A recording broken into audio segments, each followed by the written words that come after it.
You don't know what you do to me. Between me and you, I feel a chemistry. I won't let no one come and take your place. Cause the love you give, it can't be replaced. So no one else can do. That's why I'm. What's up, me and more gang? It's your girl Bianca Shanice, and I'm back with another video. If you're new here, hello. If you're a returning subscriber, welcome back. Also, please don't forget to hit like, comment, and subscribe, and please don't forget to hit that notification button so you can get alerts when I put up new videos. Cause how else y'all gonna see me? So today's video, I will be collaborating with my cousin Ashley.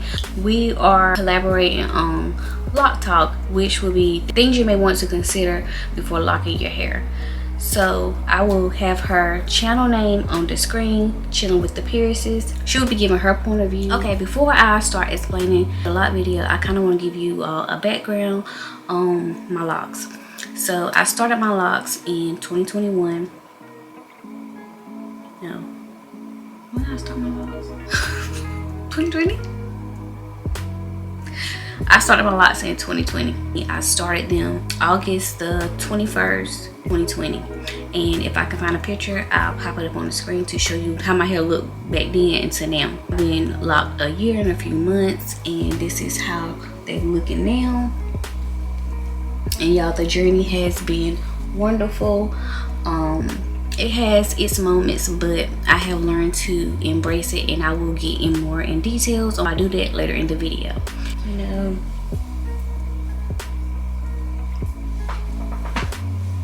so the first thing I will be talking about is loving every stage of your lock, how to embrace it. I do hear a lot of comments from time to time about the lock stages and how people have been struggling with their lock stage. Some people have been embracing it, some people have been struggling with it, and I'm here to, you know, give y'all some tips and some uplifting words on your lock stages. So the first thing I would say is to prepare and do lots of research. Go ahead and prepare yourself for your journey. Give yourself an idea of what to expect and what to kind of look forward to, but don't lean solely on somebody else's advice. I'm going to tell you why I say that later in the video. Let's go ahead and get the ugly stage myth or rumor or whatever out your head. Let's go ahead and just throw that rumor away. Go ahead and throw that myth away of the ugly stage. Because to be honest, I really don't like the word ugly stage, you know, when it comes to locks, because each and everybody's stage of their lock journey are very different. Reason being, different stages of our locks, they have their own character, they have their own meaning, and each stage of your lock journey is gonna teach you and show you things that you were basically unaware of. Even being if you are not as comfortable in a certain stage of your lock, let's find a better term for ourselves instead of saying the ugly stage, because you keep rehearsing or saying that to yourself about the ugly stage, or you don't like how your locks look, or even somebody who wants to get locks and they start off saying, no, I don't think I can do it. If their hair is shorter than others, they'll be like, I don't know if I want to do it because I don't want to go through the ugly stage. You know, it's all about how you carry yourself. It's all about how you can make the locks. Like I said one time in one of my other videos, the locks don't make me, I make the locks. It's how you present yourself, because if you're gonna go in with the ugly stage or have that idea in mind, then what you expect, you know, you set your intentions with your locks. You set the tone for your locks. You embrace your locks. Don't go into it with a negative thinking, because that's how it is. You already going into it with a negative way of thinking.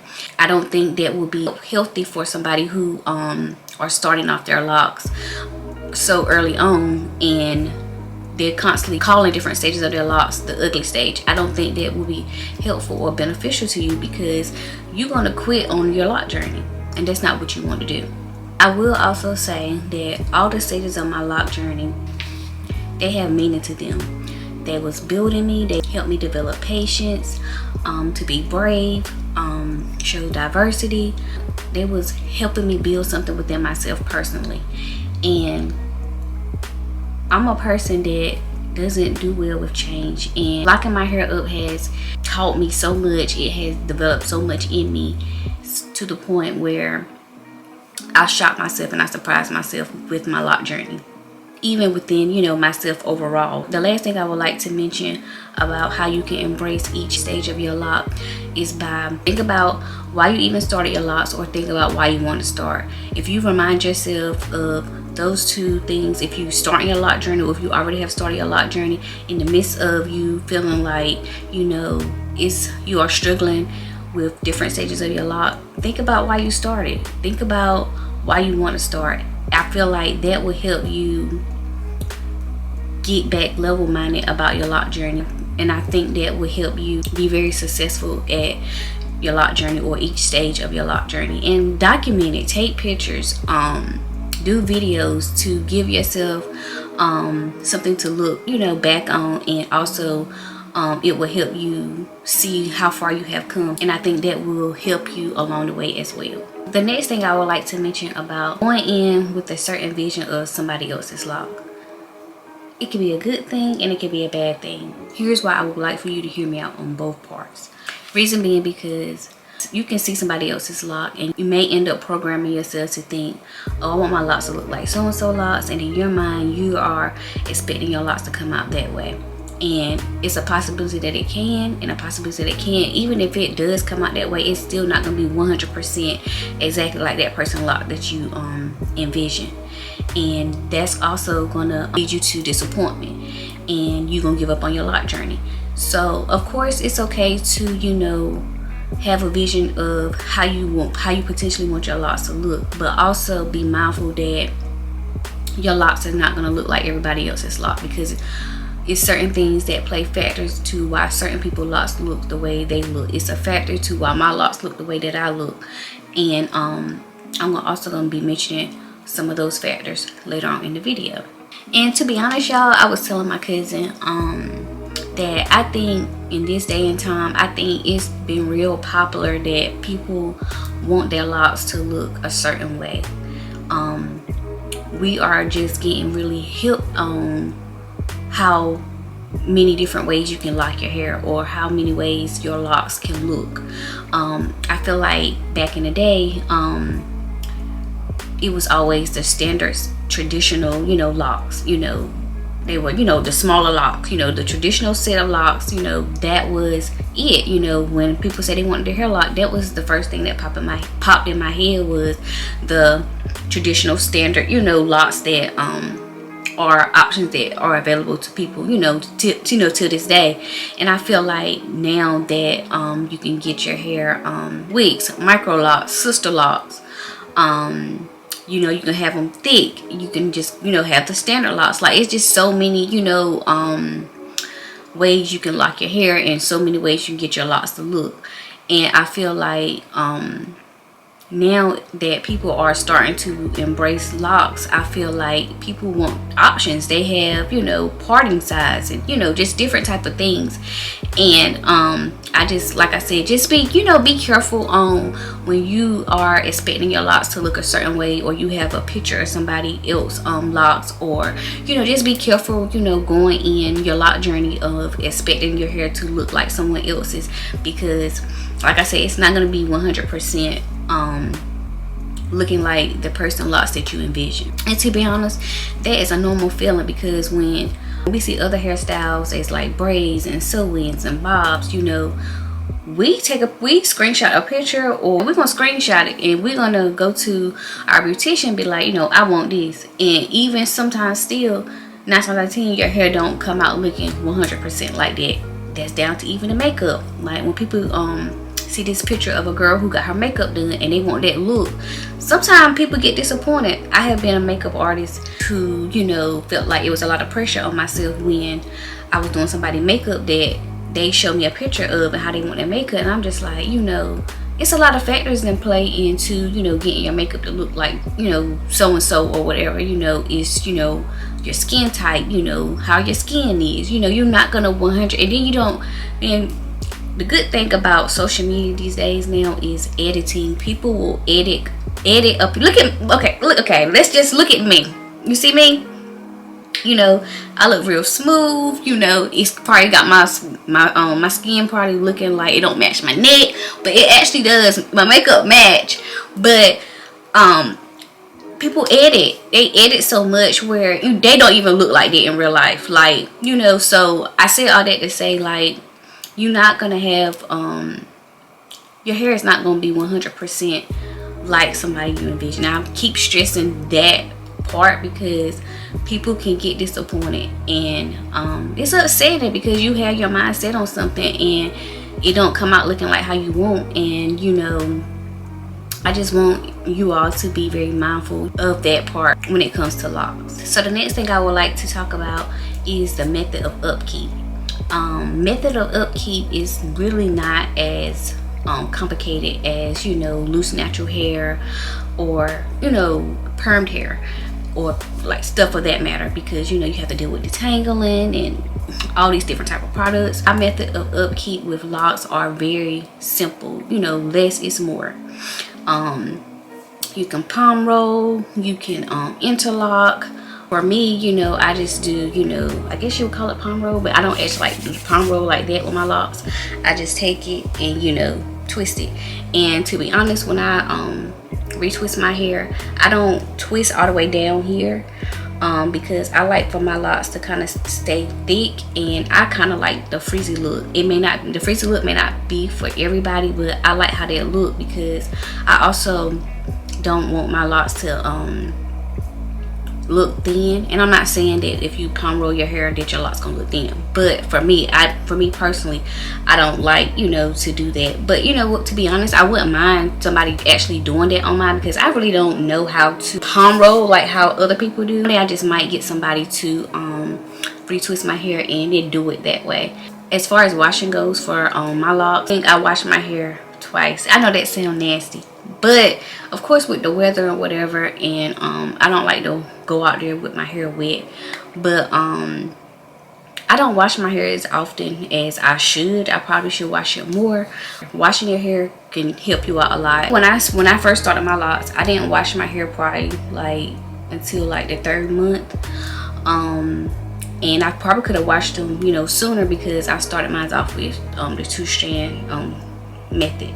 I know I have heard people talk about if you start your locks off with coils, you know, it's kind of better for you to wait a little bit longer to wash your hair, because you don't want to be so rough. You want to be gentle, you know, with your washing, because you know your coils can easily come out. That's the only time I think it's kind of best to wait to wash your hair, you know, especially if you're starting off with coils. I want to talk about styling your locks. I will say I personally don't style my locks as much. I really don't care to style my locks a lot, because I think I'm tender-headed now. I think, you know, getting too many perms back in the day and detangling my hair has really made my hair tender-headed, and by me not doing much tugging and pulling and combing on my hair now, when I get my hair retwisted, that hurts. If I put my hair up in a ponytail, that hurts. So I'm really not big on styling.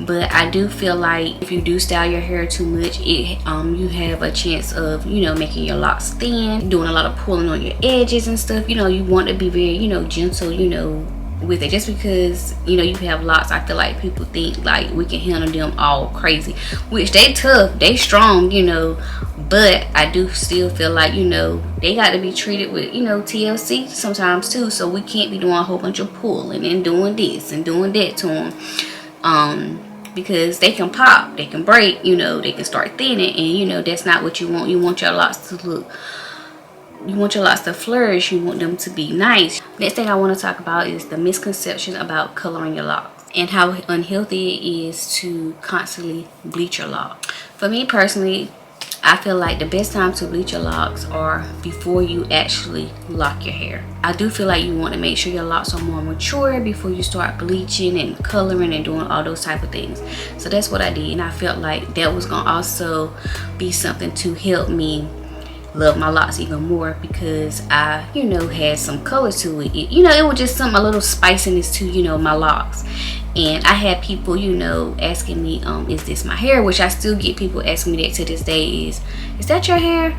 And I had this woman reach out to me when I first started my locks, and she was like, hey, could you do my hair like, you know, how you got your hair? And she was like, what kind of hair did you use? I was like, girl, this is my hair. It's going from my scalp, it's mine. And she was like, oh my God, are you serious? I was like, yes ma'am, this is my hair. And like I said, I still get people asking me, is that your hair? You know, blah blah blah. And you know, my hair, it curls up, like as y'all can see, it curls up or whatever. And so I do want to say, like I said, our locks are tough, our locks are strong, especially if you know, starting off, you know, with a strong, you know, foundation, and you know, it's not damaged, and you know, blah blah blah. Just because you know you're not supposed to, just because you don't have to do so much to it, I think we think that our locks can be mishandled, and that's not, you know, the case. I still feel like I said, our locks need some TLC too. You know, it need to be tended to, you know. And me, sometimes I don't be tending to these locks. Sometimes I just let these locks do whatever it's gonna do, and that's not okay. I have to get better at doing that, especially with, you know, oiling my scalp, moisturizing my scalp. I have to get better at, you know, doing that. I know I have seen people who, you know, bleach their locks to the point where sometimes that, like, where they bleached it constantly, like the middle, you know, like it just started to like thin out or around their edges. And then I end up bleaching my hair back black in November.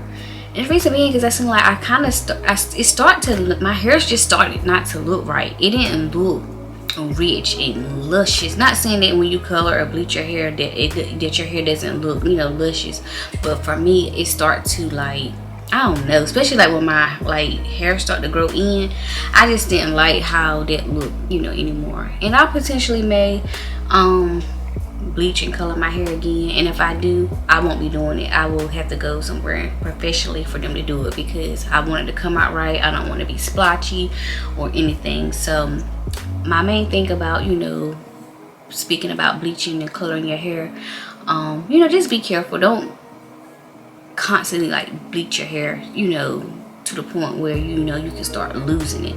And you know, other people may feel like, girl, what are you talking about? I can bleach my hair when I want to, which you can, but and everybody hair is different. Some people hair may be stronger than other people hair. So another question I get asked sometimes is, how many locks you got? Or I know people want to know how many locks people have, so they can give them an idea of how many locks they want, so their locks can, you know, look like how that person's locks look. And I knew for myself that I didn't want to have many locks. I wanted my locks to look a certain way. I made my parts, you know, bigger, and I use more hair in, you know, the parts or whatever. A lot of factors play in how somebody's locks look, how they look. The texture of their locks, the thickness of their hair, the density. I have thick hair. That's probably why my locks look so thick and fluffy and juicy. And also my locks are, you know, still, you know, mature. I mean, my locks are mature, but they not mature because my ends are still like soft and spongy. Like my locks got weight to it, but you know, I feel like that's another reason why my hair locking more slowly than somebody else's locks, because my hair is, I have a different type of hair. It's soft, it's thick, and it's, you know, it's curly. I definitely noticed that my locking process is gonna, you know, take a little longer than others. If you can see, like my hair, like it's just spongy. Like my ends are not like hard, and you really can't see it because I have it in 2-strand twists right now to see the one actual lock. Yeah, and like the back of it, like it just curls up. It just do what it want to do. When you want to start your lock journey, I do feel like, you know, you can you have options of the method of starting your locks. The method I chose was 2-strand twists.